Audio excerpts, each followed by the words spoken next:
Keep your hands and head inside the vehicle at all times. Buckle your seatbelts, check your mirrors, sit on back and relax. It's lights out and away we go for the Tall and Short of It podcast.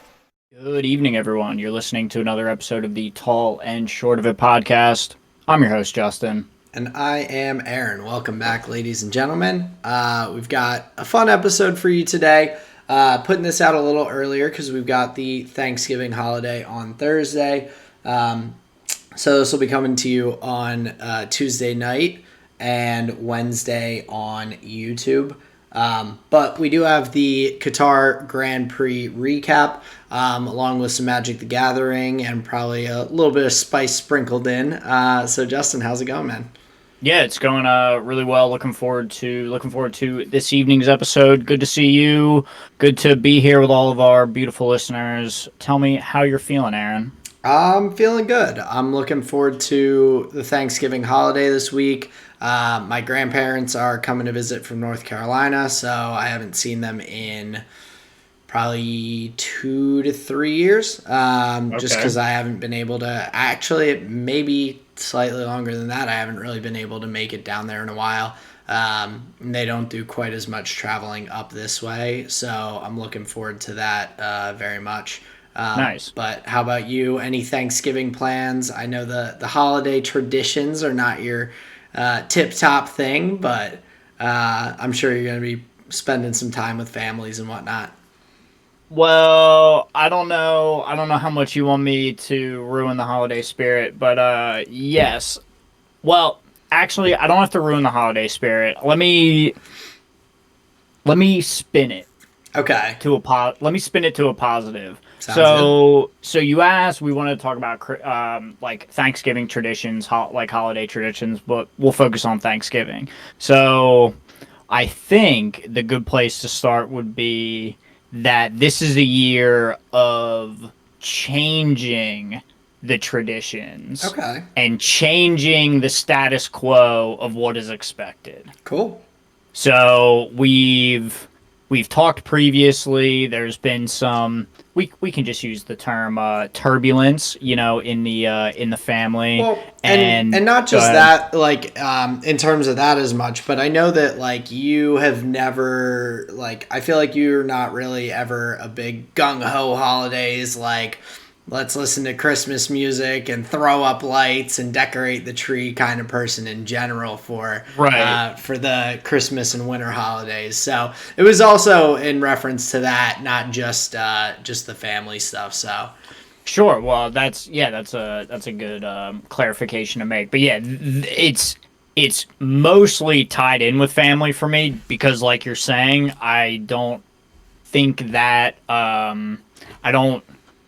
holidays aren't a massive priority in my mind. I don't think too much of them. So most of the traditions are family related. But this year we're going to be going to Sarah's family on the day and then most likely planning something else for my family, a little bit later. But I'm really looking forward to that. Now, the interesting thing about Thanksgiving is you're used to the cooking that right? Mm-hmm. And you often look forward to your mom's cooking or your aunt's stuffing or the potato, whatever.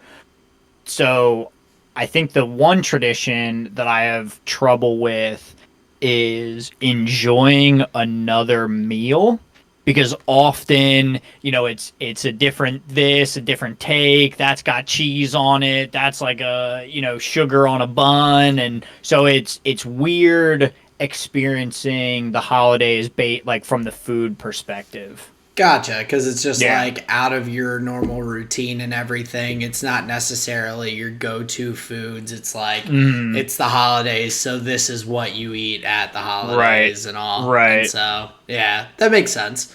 So are you changing up any of that in terms of food, or are you just kind of just going to go with the flow, let people do their thing, or... I'm just going to go with the flow, let people do their thing, and overall just try and have a more positive outlook than I've had previously, because I think I'll have more space and time over the holidays this year. And this hopefully Thanksgiving will be the start of that. So yeah, we're just gonna just try and take it slow and just go with the flow. Awesome. What No. about you though? How is your family structure? What are your like Thanksgiving traditions like? So I mean, pretty basic overall. My family does lunch for Thanksgiving as opposed to like a Thanksgiving like dinner, quote unquote. Sure. It just seems to have worked out better for us. Just over the years and everything. So I'm gonna make some mac and cheese to bring along for that. My mom's gonna do the turkey. We do kind of the same like foods as we always do, but Thanksgiving's kind of it's honestly one of my like it's probably my favorite holiday because I do really like the food that you normally have on Thanksgiving. So Hmm. personally, I just like it's definitely a top one there for me. Now, are Um, you a light or a dark meat? I really either one doesn't really Hell yeah. matter as long as there's gravy. I'm Right. a big Yep. gravy fan. So yeah, it's like a lot of things that I don't normally go out of my way to make, but they're like foods I enjoy. So I think that's the part of it is like I don't really go and make mashed potatoes that often on my own, or at least not like real mashed potatoes. I might make like instant ones or Sure. um, like turkey. Like there's no shot that I'm gonna go and roast an entire turkey for myself at any point in time. So I can Yeah, that'd be like a eat lot. I can eat turkey at different times, but it's just not quite the same kind of deal and all.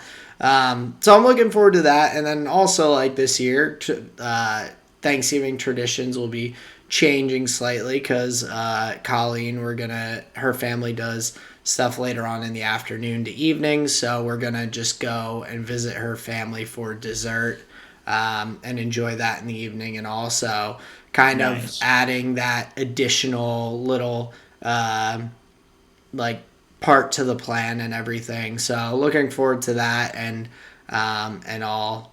So it's yeah, I think it's just like one of my favorite holidays because of that food, but also you don't really have to. There's not like a lot of obligations. Everyone's just kind of going to hang out and eat and like maybe watch some football together. I feel Sure. like a lot of the other holidays, there's just like expectations of different things that like you're supposed to do or whatnot, and this one's just like food and family and like people that you want to hang out with. So and I think that's why like friendsgivings and things like that have become like more commonplace now. I feel like because people are like I enjoy the food and all, but I like really enjoy hanging with my friends. Let me and my friends get together and just do this on our own too. So Yeah, and I don't know.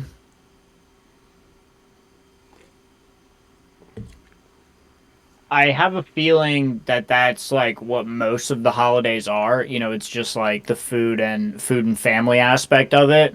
But yeah, if you are in a position where, maybe your family isn't close or not around, or, God forbid, really not around, then like you were saying, the Friendsgiving is kind of an interesting option. But the one thing the one thing about the holidays that often is like, do you guys do like what you're thankful for? Do you guys talk about that kind of stuff, or is that not as much a part of it anymore? I mean, my family still, I wouldn't be surprised if they, like, as we're sitting around the table, are like, oh, like, what are you thankful for and everything. And Right. I don't have anything specific planned, but, like, for what I try to just, like,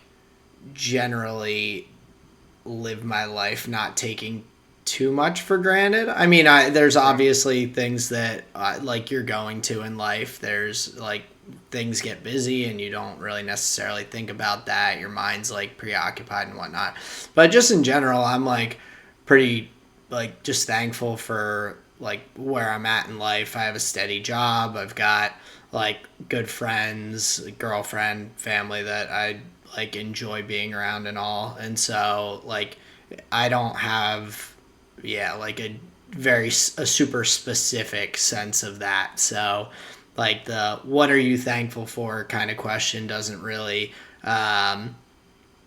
like I mean it fits, I can answer it, but I don't know if I have like I feel like it can be kind of a generic like thing. So Well, that's and now we found the rub of my issue with the holidays is I don't need Hallmark telling me I gotta be. You know what I mean? Like if I'm gonna see my right. family, we can see my family. If I, so that's yeah, where I'm kind of coming from with it. But it is good though to comment on what you were saying. I do believe it is good to approach generally life with an attitude of gratitude. An attitude of gratitude, a gratitude you might say. Yeah. But yeah, no, Yeah, I that's fun. mean, I just yeah, I think that is kind of a cheesy, corny thing, like to go around and be like, well, what are you thankful for this year and everything? It's like, well, I mean, like some Well, people might have is some it really, corny though?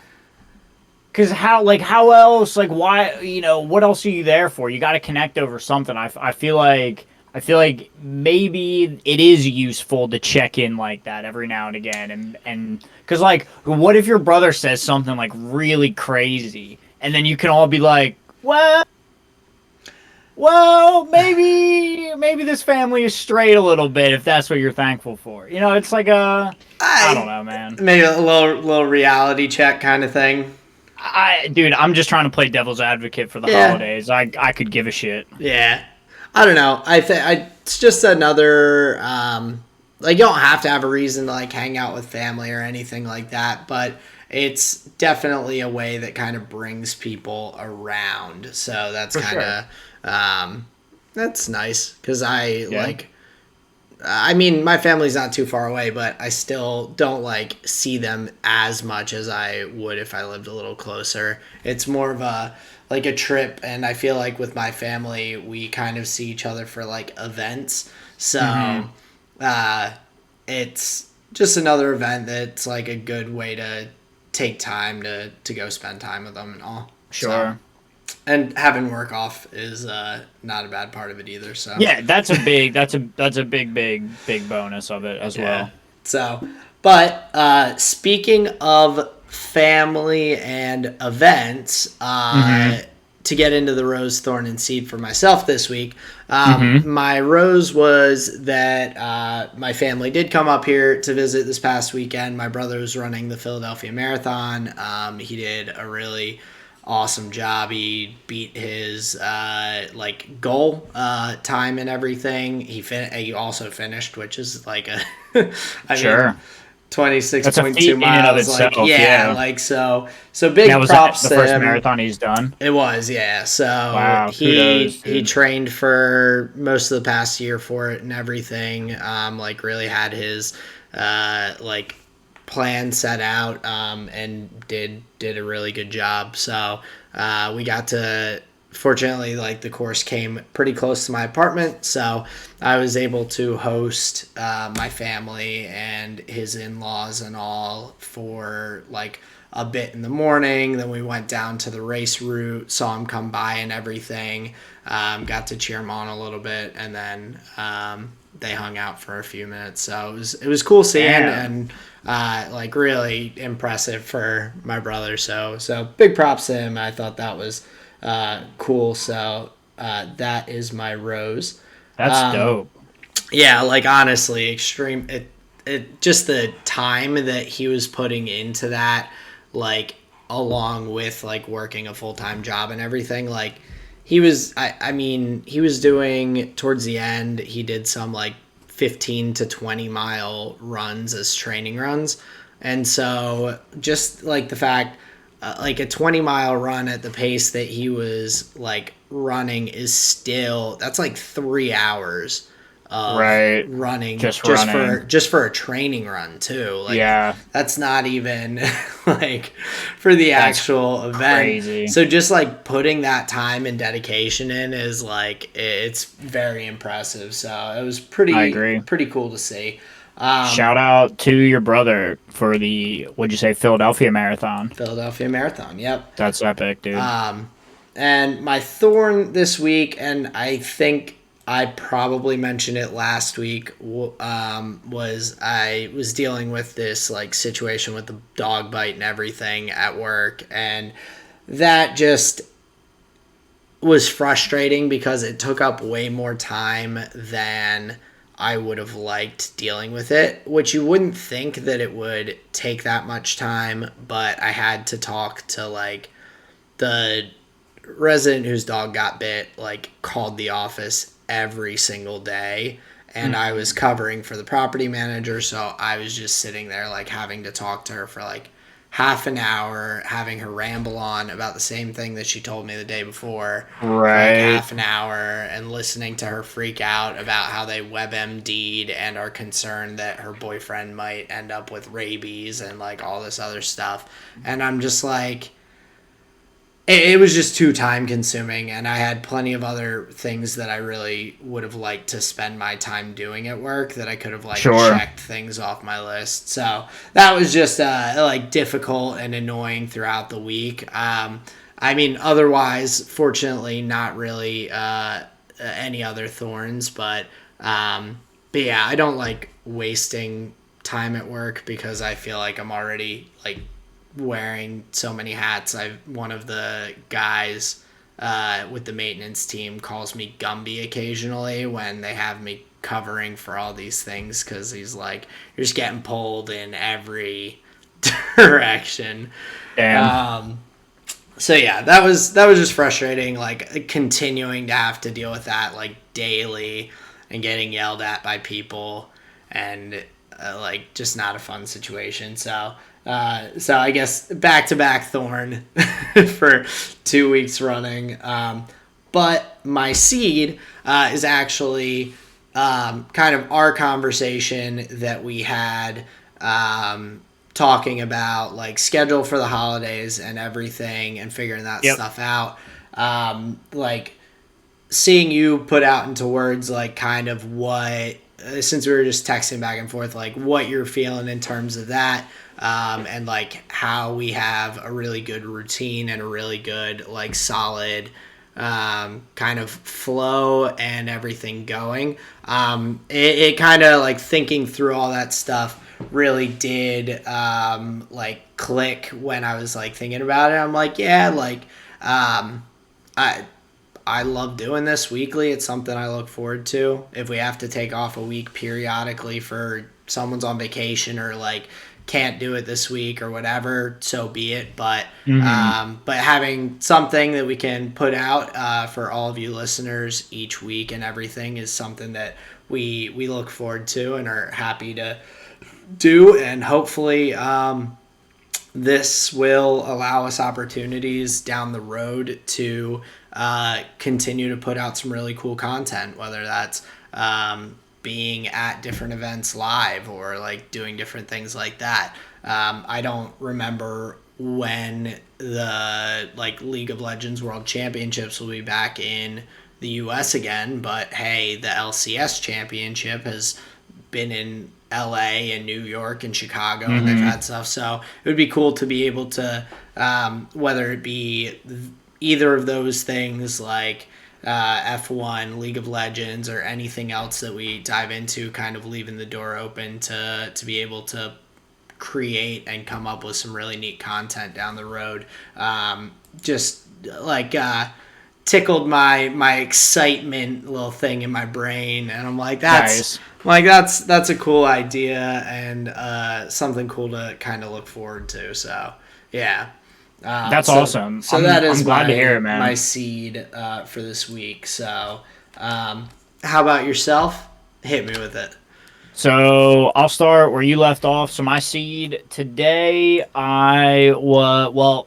recently I've been working on my posture overall And with posture, when you change one thing to the positive, you'll notice another thing is off. And then when you change that, you'll notice another thing is off. And I've gotten a pretty good rhythm. I've solved a decent amount of issues.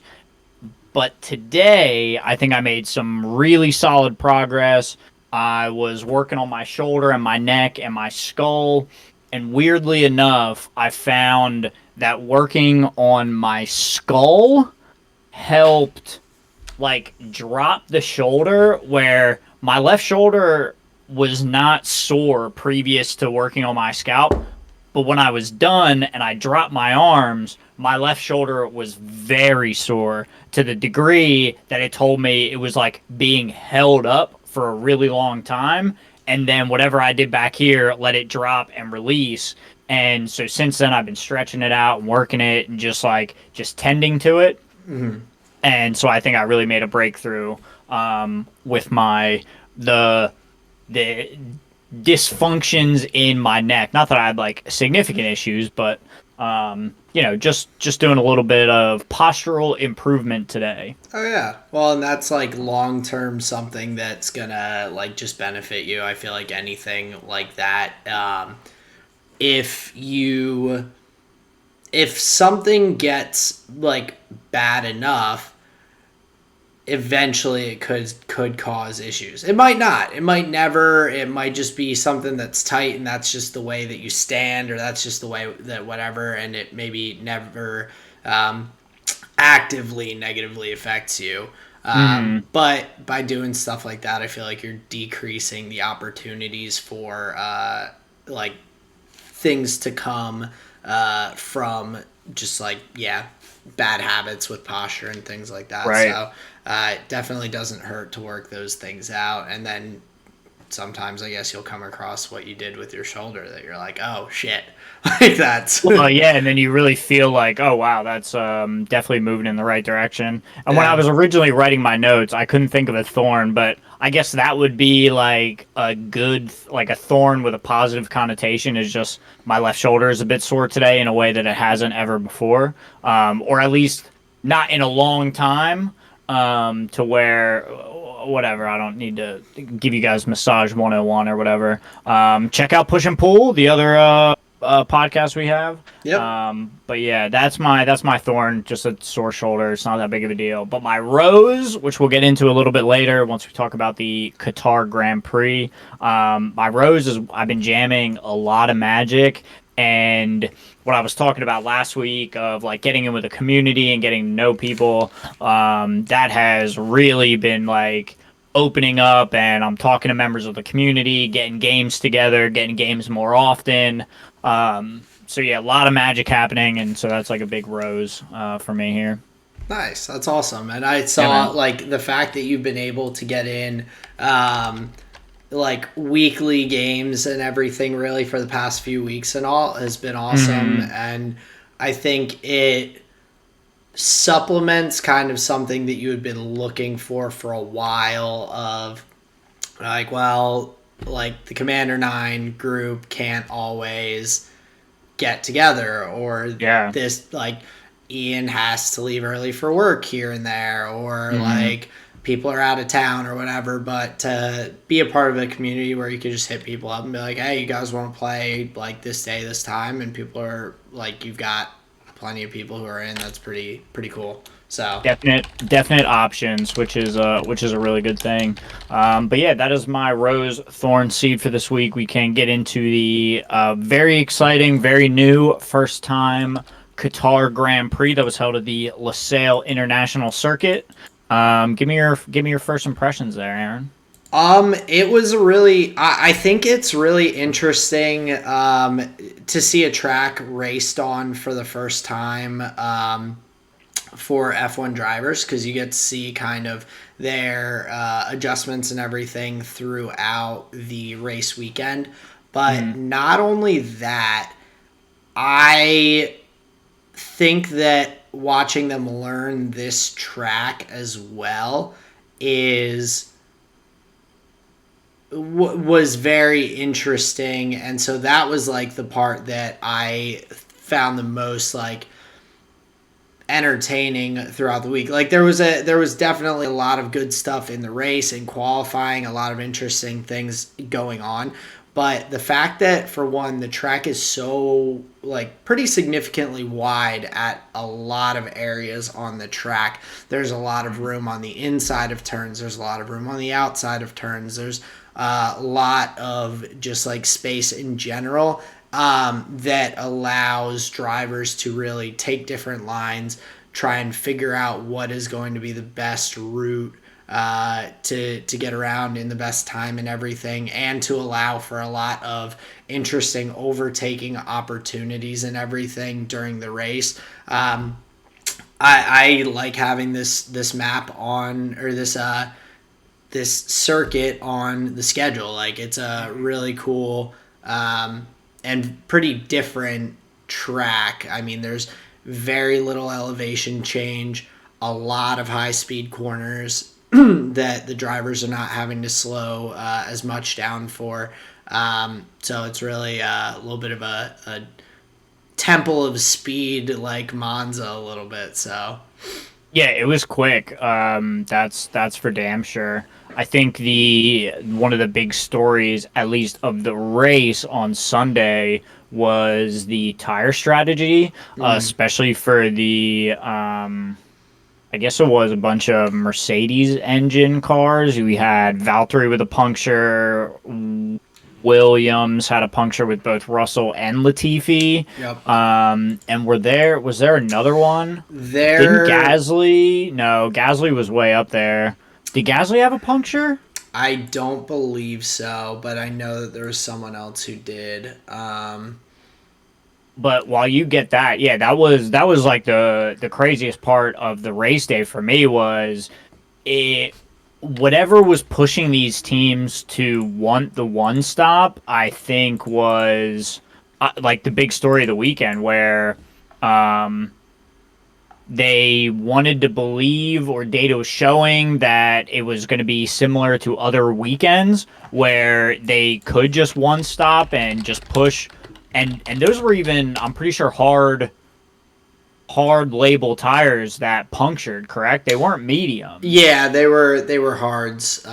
So no, I guess it was just Valtteri, George, and Nick Latifi who had Okay, punctures. fair So enough. just But go but back. 3 is still like crazy. Yeah, it's still a lot. So I just found that to be interesting. Yeah, and they were like pretty significant ones too, that unfortunately saw the drivers kind of like really trying to limp around the track back to the pits, and just dangerous in general, which sucks. You don't like seeing that, especially with how fast this track was, how fast cars are going around it and everything. Having a car limping around on 3 tires and sparks flying everywhere is never a good thing. So But oddly enough, to that point, it seemed like the racers were like weirdly like comfortable with the limping car. It was like, just get the fuck out of my way, dude.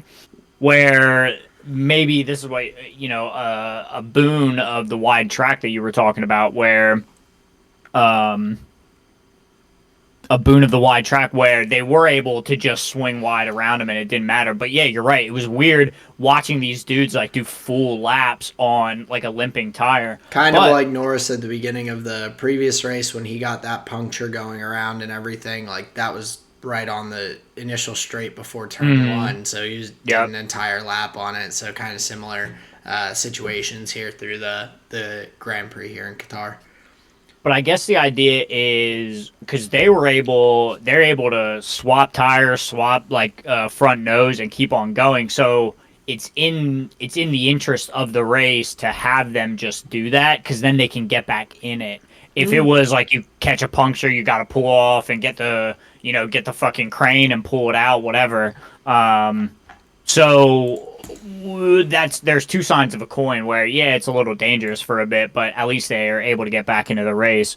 They did end up retiring Valtteri's car after the second stint after the puncture, trying to get him around, but big point loss there for Mercedes with Valtteri not finishing, because he fought his way all the way back up. He was like P4 or 5. Yeah, he was moving up through. I think he was P5, just behind Sergio. And so who knows? Like the Mercedes car looked really, really good this weekend. So I mean, if that were not to happen, who's to say what how it would have shaken out? But Red Bull was able to cut back into that Mercedes lead in the constructor standings due to that, and kind of start reeling that back in to just be a 5-point deficit with these last 2 races remaining. So pretty exciting there that it's so tight and everything as well. That was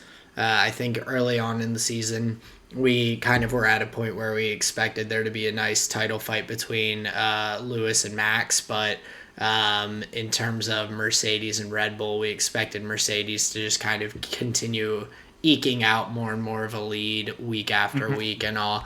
Yeah, and then Perez just started getting P3s. Yeah, looking really good and all. And Valtteri had some bad luck here and there, but that is just kind of how it shakes out sometimes. So Yeah, but talking about the track, because like you had mentioned, it was a totally flat track, no elevation changes. The one thing that was like kind of fascinating was, and this is big contributor to the tires, the curbs that they had on the outside of the red and whites. It was literally like little like concrete daggers. Did you see that shit? yeah, really, like I feel like that there's some changes to that track that should be made for, like, I mean, I guess that's one way to avoid people going off the track.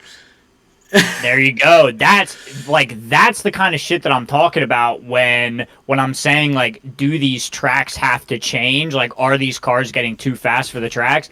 That's the type of shit that I would love to see more of, because yeah, we're seeing like skid plate damage. Yes, it contributes to the punctures, but it's going to put these teams and the drivers in the mindset of, all right, out of bounds is out of bounds. Yeah, and I think it's got its good and its bad sides, because like 100%. yeah, like the punctures in F1 are always like dangerous situations, and so Super dangerous. so that's the negative. Yeah, it does push for Sure. everyone to stay on track, but I think also just in terms of location, Qatar is a relatively dry, deserty kind of area, at least where the track is. So there's lots of sand and things like that, and so that can contribute to sliding on the track and all, or potentially unintentionally going off the track, not just due to going too fast, but due to maybe sliding on some sand that has blown onto the track, or sliding onto like into the dirty part of the track or whatnot. So there are things that could cause those kinds of punctures to happen, that are not just the drivers are like not coloring in between the lines and staying in the track limits and all. So I kind of wonder about that, but having the gravel areas there pretty close to the track, I think is already in my opinion, that's probably one of the best ways to stop people from going off the track in different areas. Because the gravel is a pain in the ass for them to get out of, especially on slick tires. Those slicks do not do well in gravel. Right. So in my opinion, just don't catch any grip. Yeah. So in my opinion, that's probably one of the better ways of doing that, necessarily, as opposed to having like those kinds of very rough curbs. And the other thing that surprised me about the fact that they have those curbs is that's a MotoGP course, or a track that's been used for MotoGP. Like, motorcycles hitting that are going to get jacked up, and the drivers are going to be in a lot more danger if that kind of situation happens. So that's like kind of blows my mind a little bit that they're there in terms of that. A F1 car hitting them is one thing. A motorcycle accidentally hitting one of those is like really bad news. Yeah, that'd probably be bad news bears. I don't know. Is there I don't know how those curbs are made. Are they like, if they have like a forklift, are they able to like pick them up and move them? Are they like built into the ground? And then the other question would be, does MotoGP run off the line as much as F1? Not nearly as much from what I've watched. There you go. I mean the motorcycles are obviously much more narrow, so there is less likelihood. But in the off chance that But does still, happen, I'm no, just that's a like, valid point. Yeah. it's like yikes. They unfortunately aren't like Yikes. bumpers on a bowling lane that you can just like raise and lower kind of thing. So That'd be interesting though, wouldn't it? yeah, wouldn't be the worst idea, but that would be a Dude, what if there was long like stretch of hydraulics that you'd have to put into the track. That would be pretty financial expense to throw in there for track design. So oh, big time. yeah, But it would make it like it'd be like the racetrack of the future. They can make it super modal and have like, oh, you can have, G, whatever the different classifications are. But yeah, whatever. We're not talking about fiction now. But no, I thought the race was really fun. The one thing that I really wanted to talk about was like, yeah, Max and Lewis at the front was cool. The race that I thought was the most exciting was Perez and Alonso. oh yeah. That was like way exciting. Seeing all the overtakes that Perez had to do, and then just Alonso being racy as fuck. Like seeing him get a podium like on his return, I feel like that's huge. Oh yeah, it says and first podium in 7 years. So it's not even Yeah. like when he left F1, he was a big perennial podium guy that was like there multiple times a season. Like I mean, he had his world championships, but that last little stretch before he had left and gone and driven IndyCar and all, like he was not extremely successful on McLaren or anything. So big props to him. And yeah, like it was really cool because we've seen Fernando look really racy and good at a number of points in the season. There were some tracks where he was really keeping and defending well against like the likes of Lewis and like a number of the other drivers on the grid whose cars were like faster that week. But the way he defends and how he does it in such a like safe manner is really fun. Like I'm never, when I'm watching him, really worried about like big contact or anything crazy. He does a really good job of like defending hard, putting his car in the right spots, but not like causing dangerous situations, which is, it speaks to his veteran kind of knowledge of driving and everything and being around for a bit. But yeah, it's fun to see him all the way up there getting a podium. It's really exciting for him. So big props to him. Well, and I think it's indicative of what's to come, both for Alonso and Alpine in general. Like we even saw Esteban Ocon up decently far in on the grid this weekend, and in a way that's not saying that's uncommon, but Well, it is like because Alpine, like they had both cars ahead of all but Mercedes and Red Bull. Like they had both cars ahead of the Ferraris, ahead of the McLarens, ahead of the Aston Martins, against all of these different like teams that they are competing with and everything. And I mean, they're significantly behind Ferrari and McLaren in the constructors' standings. So to see them not just have one driver ahead of both drivers from those teams, but to have both of their like drivers up there, I agree. I think it speaks very highly of Alpine's progress throughout the season and kind of putting it together this last little bit. So yeah, and is that due to Alonso? Like I'm not sure how how much like a veteran status can rub off on like the team around you, but it does seem like whatever he is contributing to the team is helping them all get better over the course of the year. And like, I mean, we saw Ocon with a podium this year, with a win nonetheless. Now we're seeing Fernando Alonso with a podium up there with Max and Lewis. So I find that to be very exciting for somebody that I was likely way too critical of coming into the season. I just like didn't know what to say about it. Like I didn't know the guy. Like I'd never seen any of his races. So for that, I would apologize to Fernando Alonso. But he is really, really impressing and improving, which is exciting. I think it's that extra rookie practice he got. I know the rookie year boost. So yeah, beginner's luck for Beginner's Fernando. luck, you might say. For Fernando, but no, big props to him. I'm excited to see him up there, and like I think that just in general is fun to see him mix up at the top. It does get a little bit not boring, but like it just makes it more exciting when you have different people up getting the podiums and all, getting to celebrate people getting their, like Esteban earlier this season getting their first win in Formula One, which I also believe was his first podium.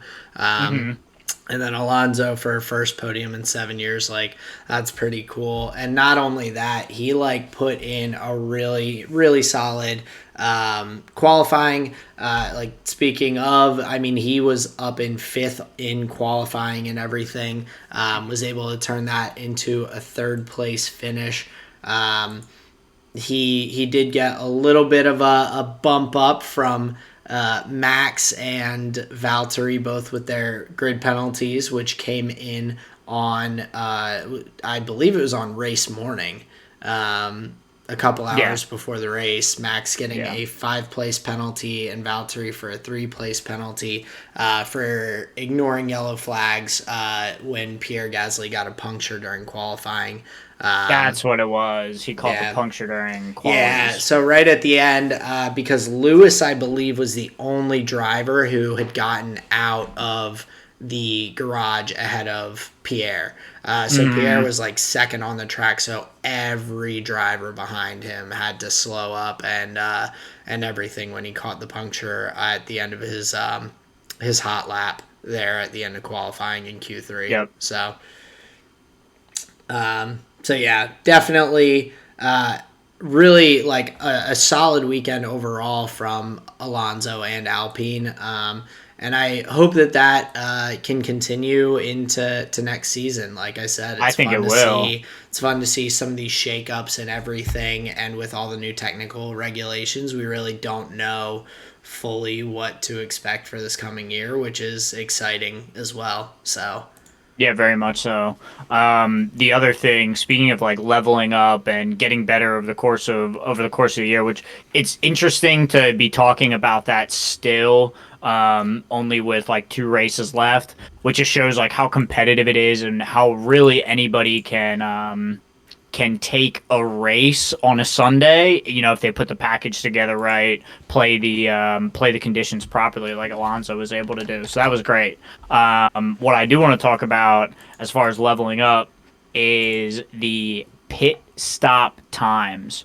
We saw some insanely fast times for Max Verstappen of Red Bull. We saw a 2.2 on his first stop and a 2.1 on his second stop. That was answered by Mercedes. I think it was back-to-back 2.3s for Lewis. Yeah. So consistent there. And then a team that we don't talk about too often for pit stops, but I would just like to shout them out because they did consistent with both Norris and Ricciardo. McLaren nailed a 2.4 second pit stop like midway through the race. And so that was super impressive. And from an angle that isn't often covered, everybody talks about the cars, everybody talks about the racers. They want to hear from Christian Horner. They want to fucking talk to, Michael Massey. I really just want to talk about the pit crews for these teams because 2.1 seconds. Like, that is so fast. And in those moments, it can make or break the race. So big shout out to the pit crews this weekend, because those were some insane stop times. So we are back. Sorry for the brief little pause that we had there. But yeah, talking about the pit stops and all, it is just one of those things that when it goes smoothly, it kind of just goes unnoticed. So big props to the teams who were able to put out some really solid times on those pit stops, especially with like the additional like safety measures that they had put in and all, to slow down those pit stops, give a little bit more time for to make sure everything's good before dropping those cars and sending them back out. Yeah. I think that's a just extremely impressive that even with that, they're still putting in these like pretty insane times. But also just speaking to a kind of pitch strategy in general, you had talked about it a bit with the punctures and all. Hmm. I mean, that is another part significantly of why Fernando ended up getting that P3. I Hmm. think that Red Bull saw these other punctures happening, saw Valtteri, saw Latifi, saw Russell, and we're like, well, we've got to bring in Checo for another pit stop. We don't want to potentially run into that happening and all. So bringing him in and him having to fight back through the field again a little bit to be able to challenge Alonso and just kind of running out of laps, unfortunately. So Yeah, it was interesting. He wasn't so sure that he needed to come in. At least that's what it sounded like on the radio. He may have thought it was yeah, a bit early. But yeah, overall, I think it was Martin Brundle that said it on the broadcast, where it's like, well, even if quote unquote Red Bull is wrong about the second stop, well, then Mercedes just answers, and then they're both quote unquote wrong, and so it's fine. They didn't lose any time. But it right. was clear that all the teams were like, "Oh yeah, these punctures are at least something to worry about." So nobody was disadvantaged by taking that second stop. Right. And I think in the mind of Red Bull and everything too, like yeah, if Checo was out there, stayed out there the whole time, he had a shot at getting P3 and 15 points, but he also had a shot of being DNFing and getting 0, Right. as opposed to just the risk of you may not get 15, but you end up with 12.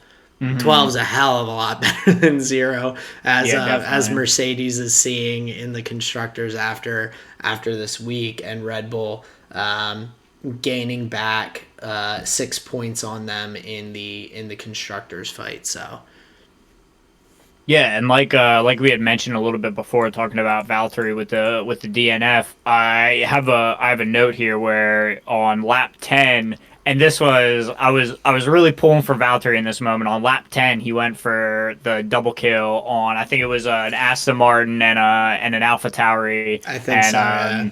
he only got one of them done in the past, but I thought it was funny where he went wide around both of them, and he attempted it, and if he got it done, I couldn't think of another time where I'd seen a double overtake other than like at the start or whatever. But yeah, so that was a pretty fun move from Valtteri, and just like fun moves overall over the weekend. I know, like with the weekend warm up and some of the media that I was checking out before the race, I was hearing from some people that it wasn't going to be very overtakey, not very racy, but that proved to really not be the case. I Oh think we yeah, saw they were a very bunch of wrong. opportunity. Yeah, very wrong. I think we saw a bunch of really good overtaking opportunities. And yeah, it was just a really exciting race. Yeah, overall, like I really enjoyed it, and like I said before, I would happily have this on the F1 schedule and everything in the future. I thought it was a really cool and different track than a lot of the other ones. So some unique, different battling and all. I Hmm. still don't know if after the entire race weekend if anyone has necessarily figured out what the absolute best line to take on a lot of those turns and high-speed corners is. I mean, throughout the race, we saw people like cutting in a little bit sooner and like breaking a little sooner and taking a really hard inside line, and other people that are just taking the big sweeping outside line and everything. And really, there's just a lot of different ways that it can be done. So I hope that we get to see some good racing in years to come on the track here in Qatar. But with Lewis winning this Grand Prix, he did bring it back to 8 points in the driver's standings. We've got a pretty big showdown for these last two races. I mean, that is... I mean, if Lewis finishes P1 and Max and gets a fastest lap or something, and Max finishes P2, Max will only be 1 point ahead going into the final race. It's just so tight there and exciting. So it'll be fun to see how this shakes out. But seeing Mercedes kind of battle back after being a little less successful in the U.S. and in Mexico is definitely fun and kind of keeping us on the edge of our seats. So the script is exciting. Yeah, whoever's writing the script has definitely made it an interesting one. I think it's fascinating where one of the year that we really start doing this is the year, like the most competitive year. You know, like would this podcast thing been as much fun had it just been like Lewis on the podium every fucking weekend, right? Like it's fun to be talking about the year that could possibly be Max's. Yeah. Obviously a lot of things have to go right for both sides to win. Obviously it's a really tight race, but yeah, it's been super exciting, and I'm chomping at the bit for these last two races, honestly. Yeah, and it's kind of sad that we have to wait another week and a half for the Saudi Arabia week after having these like the back-to-back-to-back triple headers and everything is always... It's so fun. You're just like, I get to watch F1 every single weekend. It's one of those things that's like, you almost kind of get like used to it, like watching the NFL every single week, and then your team hits a bye week and you're like, well, can't watch the Eagles this weekend. So like, I guess I'm not doing as much this weekend or whatever. Right. It's like those like bye weekends in between with travel and everything. You're just like, man, I'm ready for it. Especially with how tight it is. I just want to, like, I want to get to the season finale of the of the show.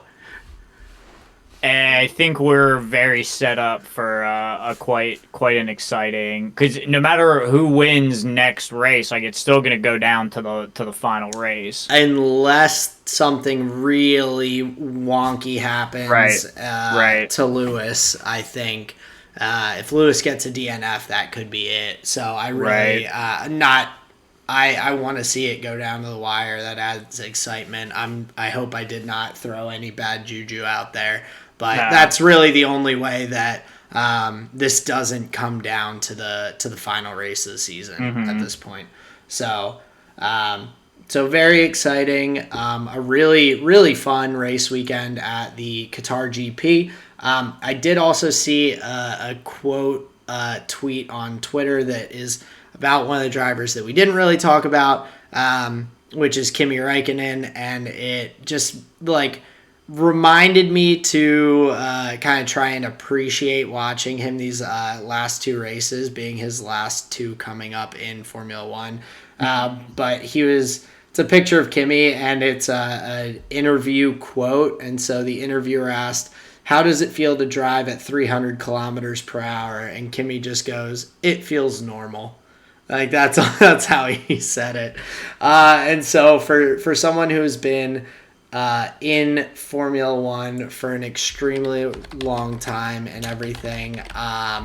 It is going to be a little weird not seeing him on the grid in upcoming seasons, but I am very much looking forward to like hopefully having him around the grid and everything and giving lots of dry humor and entertainment hopefully periodically in the future. I wouldn't mind him being one of those guys that comes back and just gives some dry humor on the grid. So Unfortunately, I don't know. I don't know if he'd be somebody that the F1 broadcast reaches out to because he is so dry and like you're pulling teeth trying to get this guy to say anything interesting. that's But true. so for most of the fans, I'm not sure it'd be the right fit. But for you at least, you could have Kimmy Hour every day, huh? Oh, I would enjoy it because he doesn't have to say a lot, but whenever he does, it's usually pretty funny or pretty just like entertaining commentary and all. So Sure. for someone who this is his 20th year in Formula One, been driving since 2001. So I guess maybe that would make this his 21st year.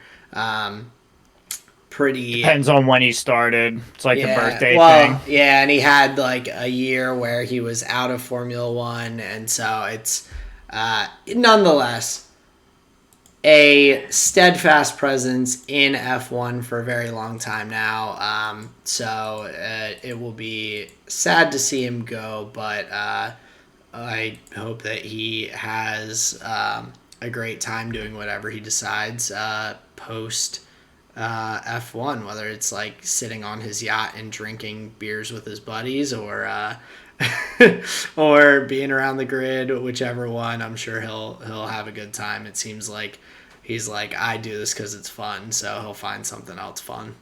Yeah, I imagine. I imagine he's not going to be hurting too much for to occupy himself. But I am looking forward to. I believe a young gentleman's name was Guan Yu Zhou. So I'm very much looking forward to him stepping into the Alfa Romeo seat along with Yep, Valtteri Bottas. absolutely. Um, So before I know you wanted to get to your Commander and Magic the Gathering talk, I did Yeah, have for sure. just one tiny piece of League of Legends that I wanted to throw in. Yeah, let's go for Um, it. and that is just that the fact as free agency and all opened, uh, our boy the unkillable Demon King Faker re-signed with T1 for at least this upcoming season. So I believe I didn't see the exact information on his contract, but I saw T1 LoL tweeted out that Faker is back and has been re-signed. So Nice. Now, did you see notes for the rest of the roster? I have not. It was the only thing that I hadn't looked really super closely after we kind of did our little roster breakdown a little bit Yeah. for LCS. I haven't looked super Yeah, no super worries. closely, but yeah, I just saw that Faker is back and it's pretty cool that he is going to be still in the just like on the same team. We don't have Sure. very many lifelong soul like franchise players like that, I guess. So I mean, they must be just taking care of that guy, or it's Stockholm syndrome, or it's something. But yeah, I'm happy. I'm happy to have the guy. That means if Faker's here, that means I'm here. So here for another year of League of Legends. I'm really looking forward to it. Honestly, like we were talking about last week, and we can like break the fourth wall a little bit. Like we were talking last week, I want to and we had kind of done it a little bit this year with like keeping an eye to the other regions and like educating ourselves the best we could going into worlds. I'm really looking forward next year to at least keep tabs on China and LCK, and at least just keep an eye on like players, teams, that kind of Yeah, dip thing. our toes into it a little bit more and all, Right. and not just not just like be wait until end of the season to kind of give a rundown of like teams that are going to Worlds and all, Sure. Well, especially because with like them you're being saying, the best regions. So yeah, and we want to know about competition and what the best players are doing and this and that. But like you were saying with Kimi Räikkönen, sorry to cut you off, where it's like enjoy these last two races. Like I want to enjoy. I want to enjoy it. Like if this is Faker's last year, I want to see him play. oh yeah, I feel like too many times I ignored the regions that my like quote unquote like favorite players would be in. But how much did I actually watch them play other than when they were international? So yeah, thinking about Kimi Räikkönen like that, I wanna watch Faker a little bit more because he's kind of a relic yeah, faker playmaker, back for playmaker. another year. So that's something I'm looking forward to Before as we move well. off of Faker, did you see the moment where he like rolls onto the stage? Yeah, we Did did you the see rise the roll or Yeah, whatever. you see the Yeah. video where they overlaid the shout casting where they were like Faker what? They laid that over the video where he just like tumbles awkwardly on stage. That's It's so funny. really fucking funny. I have not seen that. I'm gonna have to see if I can find it. Yeah, scoop that up because it's pretty fucking funny. But yeah, now we can move No, on. that's hilarious. I'm gonna have to take a look. But Like, what a gangster move, dude. Like, there's literally like 300,000 people watching, and you just like fucking panda roll onto stage. oh yeah, Come he's on, just dude. no fucks given. He's just like, yeah, I'm doing my thing. He So is like my hero, dude. That is like big time don't give a fuck energy. oh, 100%. That's awesome. So good. But we do have some good magic to talk about for Yeah. this week as well. So I know that you got, like we said earlier in the podcast, you got some good games in the CEDH community and all. So I'll let you take the wheel. Nice, dude. Yeah, so I just want to give another big shout out to Veil of Death MTG on YouTube. Check out his videos. He's a great guy. It seems as though he has a real what would you say? Just like a knack for like bringing people together and just like engendering a super friendly environment. And when you're like playing games with people that you don't know, that's like really just what you want. Like almost over the top niceness to where it's like, okay, cool, we can all be friendly here. No one's trying to yank each other's nuts off. Yeah, So no try harding too much. Like competitive, but not like to the point that people are like having a bad time. right. So that is really cool. That's why I want to, be sure to give him a shout out because he has been super welcoming and just like from a selfish perspective, it's been an outlet for me to play games. So I'm never mad about that. So shout out to Veil of Death MTG. Check out his videos. But yeah, we can talk about some games. So on Sunday, I played 3 games of CEDH, and that was really fun. So just keeping the same deck in all 3 games. There's a feeling of like we talk about in the best of fives where it's like, oh, you're just like playing comfort. Like after the first game, like the second time shuffling up, it feels a little bit better. And then the third time shuffling up, you're like, okay, cool. Like I really feel like I know the draws. I know it's gonna like you have a better idea of how you can pilot the deck better. So that was an interesting element where I can see the value and moving forward. We had talked about this previously. This was one of my seeds a couple episodes ago where I want to like break down like break Magic down into smaller, more bite-sized chunks that I Yeah. can improve on.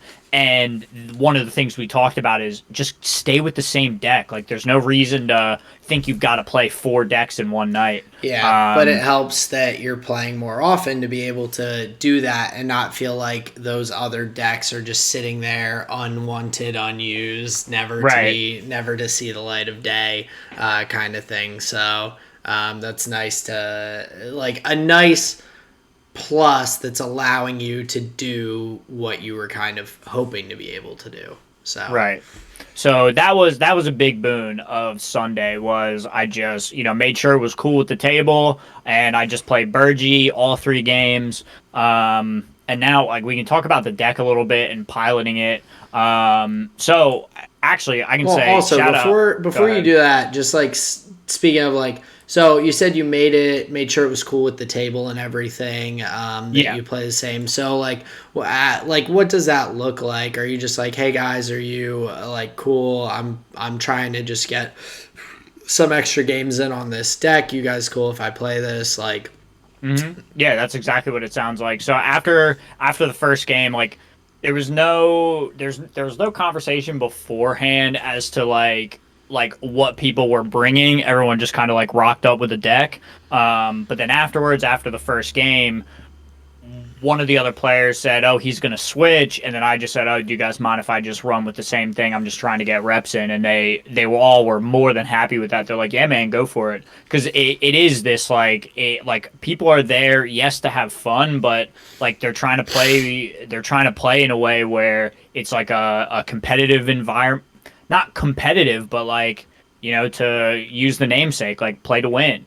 And that's where the reps want to come in, where I felt I could be a better opponent for them if I knew better the deck that I was on, yeah, right, instead that of makes just like sense. swapping out. But yeah, they were super welcoming, super easy with it, and it's just a matter of just saying like, oh, hey, do you mind? Nice. So yeah, that was really cool. And then again, like, to comment on the proxies, I had because now, like, I've dipped my toe in the water. I realize that the water is warm and it's bubbly and it smells good and I can actually drink it and it tastes like chocolate. Like, now that I'm in, I'm like, I printed out a bunch of fetch lands, like a bunch of the free mana, and it's cool that that's like encouraged. People would rather play against a computer paper version of a Mox Diamond than hear you say like, "Oh, I don't have the money for a Mox Diamond, so here's like my Thran, whatever the fuck." They're like, "I don't care." Right? Yeah. So playing in that environment is really fun, where you're playing with people that don't really care. They're excited to see proxies. They're playing to win. But then B, it's like playing with these cards is so insane. Like, zero drop, do this busted thing. Like, it feels so good. And I said it last time, I was limiting myself so much just based on what my other play groups' ideas were. I was like, they don't have to have any influence on my games over the internet. So I went full bore and I had a blast. I was casting Mox Opals and Mox Diamonds. Like, man, it was insane. Is that something that the Commander 9, like you're just planning to stay away from? Yeah, big time. Like, they're very much like, we're only playing with cards that we have. And on top of that, even like the the agreed upon budget has never been talked about, but we were even saying it last night. Ian said he's never spent more than $40 on a card.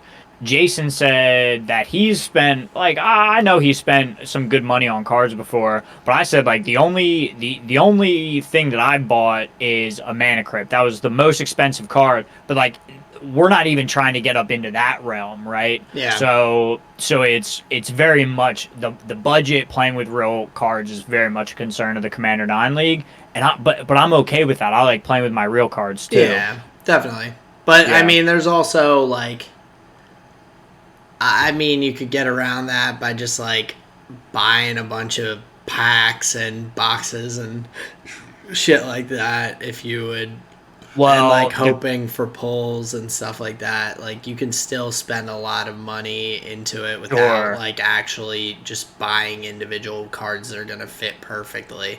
Yes. So Okay. I wasn't sure where you were going with that, but because I was going to say the cards that you're mostly going to proxy are the ones that were only printed once. They're multiple hundreds of dollars. gotcha. Okay, that makes Um, sense. But I yeah. guess it feels like with a lot of these spiritual remakes and things like that that they've done and everything, like you could also just like Right. get shit like without Right. dropping $200 on a card. You could buy Exactly. like a box And and pull like multiple cards that are really dope and gonna like for the same as that one that you could have just bought for $200. So exactly. And I'm not sure. I'm not sure. Yeah, that's like exactly where you want to be. So yeah, there. It's. I understand all the like. I get both sides of the argument. And I'm happy to like play both sides of the argument, oh yeah, honestly. But yeah, they were just really fun games playing with Burgie. Like a lot of decision points in the deck, and I think I played it okay. But yeah, man, just more reps is always going to be good. I look forward to getting more games because I was pretty close to wins. I was not like out of the game by any means. I think I put up a good fight. well, So yeah, those games on Sunday were fun. Go and just ahead. remind me with Burgie, what is the primary kind of strategy for the deck? I know we've gone through it before and all. I know that it's a mono red, but what is the kind of primary win condition for you?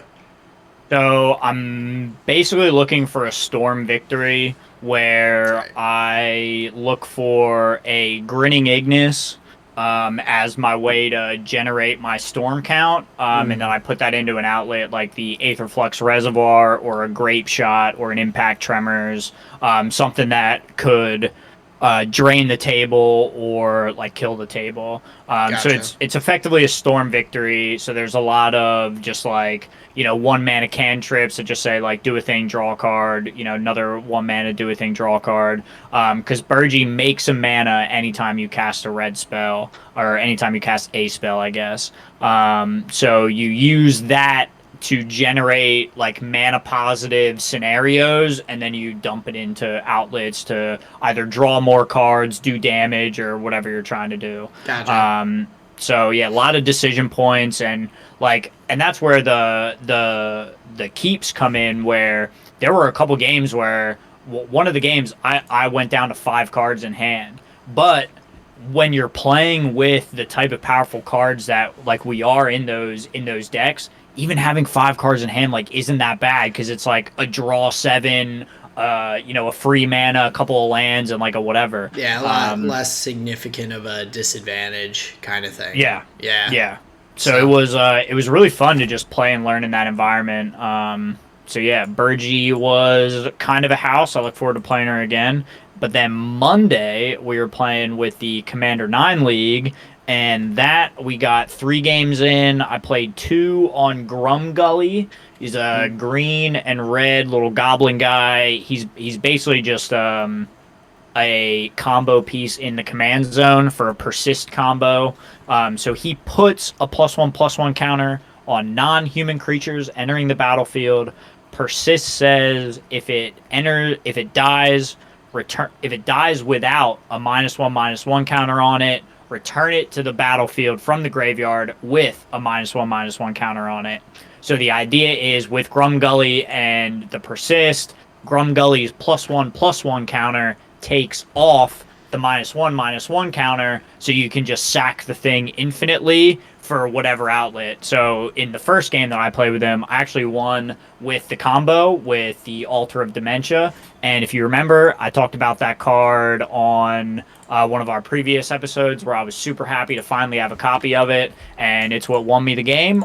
First game on Monday, so I was very happy about that. And then I played another game of Grum Gully just to run it through again, and then I played my mono black Ayara deck, which I was close to a victory, but I got shut down by Jason, which was really fun. nice. Sounds like, yeah, really good games. Getting 6 is a lot more than you've been able to get weekly for a while. So that's dope that Yeah. you've been able to put that together. For the Commander 9, are you guys still getting together for that physically, or are you doing that virtually? Because I know you've. Yeah. Yeah. Yeah, that's all in person. Jason and Ian are not too fond of the over spell table magic games, which is totally fine. It's kind of like a headache. Yeah. But yeah, playing in person is great. We just play down at the office. Nice. That's awesome. Um, Yeah. so very cool that you were able to get some games in and all, and kind of your. I know I told you a while ago that like you were joining some of these communities on Discord and everything, and it wasn't really like doing much then. But I'm glad that you kind of stuck to it in terms of like trying to continue and put yourself out there for meeting people. And it sounds like you found some good opportunities otherwise. Yeah, for sure. From just the Commander 9 to be able to do what you wanted to and get more games in. So. Well, because like we had talked about, like it is just a matter of being like being there enough that you finally like hit someone's radar where it's like, oh, like that guy's like around. He's probably right. Like there is a world he'd where be down to like play, and he's like yes, a consistent person that there's a world where you could just look like a random chatter, like you don't like who is this person, we don't know. Yeah. But by being present in the community and commenting, just like it sounds so corny, but just like letting the other people know that I'm there is like it was the best thing to do, because that's what they reached out and they invited me to games. And so yeah, while I understood that it would take time, but yeah, it is funny just to like hey just over and over, just put your hand up and wave a little bit. Hey man, I think that is a viable thing in a lot of different areas. I remember back in college, if I wanted to play some pickup basketball and everything, sometimes I would just show up at the courts where I knew there would be a lot of games going on, and just being like, anyone need a fifth person? Like, like getting to play some games. I mean, that's something that, like, I mean, half the time that I've gone to play basketball and shoot around on public courts around me and everything, even if I'm not trying to play a game, I end up having someone come up to me and be like, hey man, you wanna run some 1-on-1, some 2-on-2 or whatever? And I'm like, sure. I'm too nice to say no, even though this isn't what I was planning, so I'm just gonna like go with it, because it's like it's not that bad. So it might not be my plan, but I'll probably have a good time anyway. So well, that's a good attitude to have, I think. Yeah, I try to. So so that's awesome. I'm really glad that that's like clicked so well as of late for you and everything. Yeah, it's been dope, man, honestly. So very cool. Well, I guess anything else you wanted to hit on that topic with Magic, or moving along to our flavor of the week? I think we can move right along to the flavor of the week, man. Tell me what you got. Awesome. So for my food this week, Colleen and I actually made some of our own hot sauce using, I think I'd mentioned it before, that she'd gotten a Carolina Reaper pepper plant. Yeah. So we made some hot sauce this week that is absolutely brutally hot. To make it, I started by like taking off the stems and taking the seeds out of the peppers and everything. And we wore face shields and like gloves for it, because I was not risking like getting any sort of I was not playing that game. So we did that and all, and it was wild. Like, we blended all of the stuff up into it and everything, and go ahead. Did you do a butter base or a vinegar base? Vinegar base. Okay, continue. So we are going through and everything. We like put all of our ingredients together, and as we are going to like do some cleanup and everything, I started like rinsing out the blender under the sink and all, and I didn't realize that this would happen, but I was using hot water because I normally do when I'm like washing stuff, and the steam was picking up the pepper stuff and putting it up into the air in No, like dude. and so I mean fortunately like my eyes and everything were fine, but I was like Right. I as soon as the steam like elevated to that like almost instantly I'm just like coughing, and we had like other than like wearing face masks and gloves and everything, we'd opened all the windows. We'd opened her deck door that goes off the kitchen and everything. We had just for like ventilation, like fans in her living room going to just like circulate air and all, so it wasn't just like, and like that steam, like I did not even consider the fact that using hot water would lift all of that stuff up like right to my lungs, and I'm like Dude, there's some pepper purists listening right now like, what a bunch of pussies. I mean these are like the hottest peppers in the like I think hottest naturally grown as far as I'm aware, like without it being genetically like modified or whatever. So I can't be too much of a pussy for that.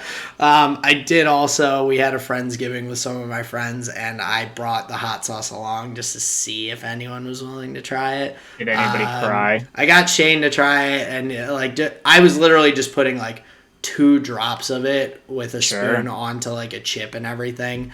Did it taste good? I think it does, but I think there's some tweaks we want to make to it for the next time.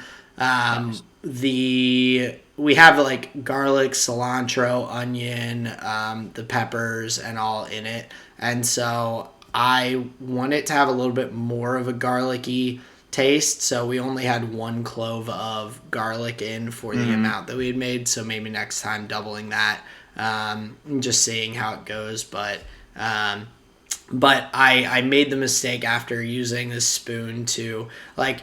We were all drinking, and I used the spoon to drip like a couple drops of sauce for each of us. And my dumbass decided to just do what is a normal thing in like for me with cooking, where I'm done with this spoon and everything, just lick the spoon, and like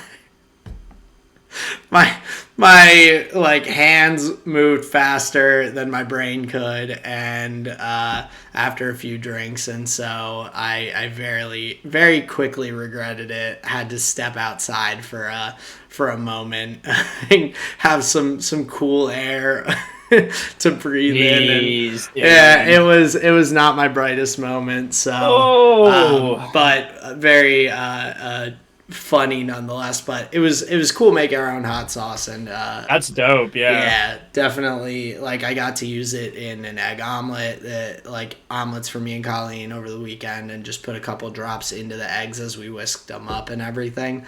And like it gave it a nice little kick without being too strong. So yeah, not too bad for our first little foray into making some hot sauce. Foray. Yeah.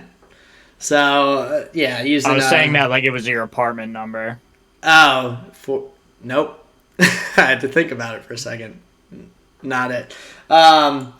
For my music this week, though, I got a notification on Spotify. It's not really an actual like song or type of music, but I got a reminder on Spotify that Spotify Wrapped is coming up, the end of year.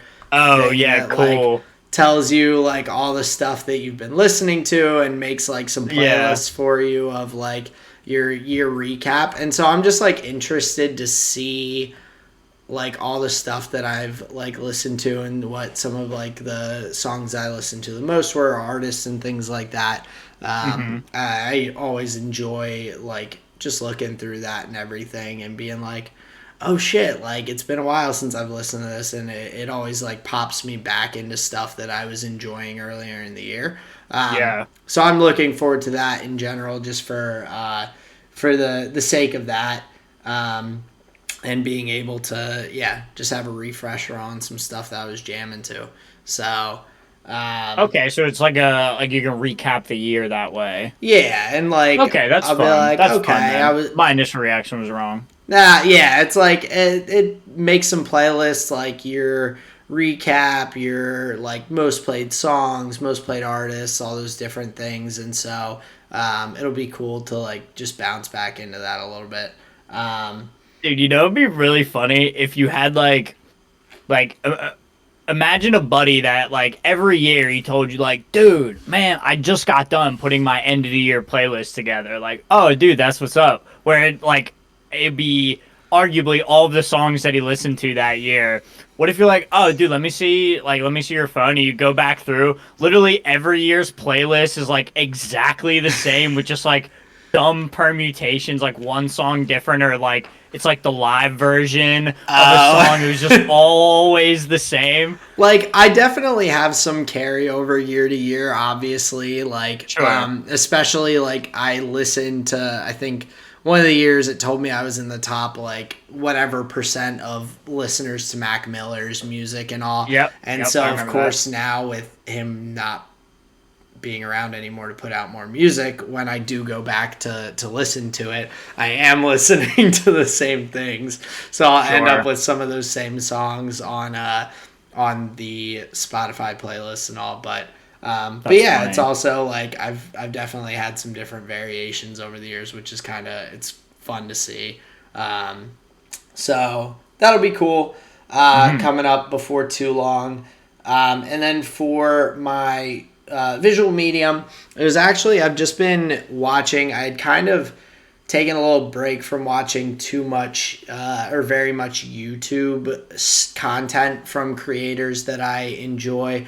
I had mostly been watching like F1 content and everything, but I've kind of gotten into a little bit of a lull in terms of shows that I've been watching and not really sure what to watch all the time. So I'll throw on some like YouTube videos of streamers I enjoy from like the Call of Duty community, or one that I like jumped back into that I hadn't watched in a bit was I Will Dominate, watching some of his like Yeah. breakdowns of stuff and everything. And so like just yeah, kind of getting back into watching and viewing some of the content creators that I enjoy and appreciate.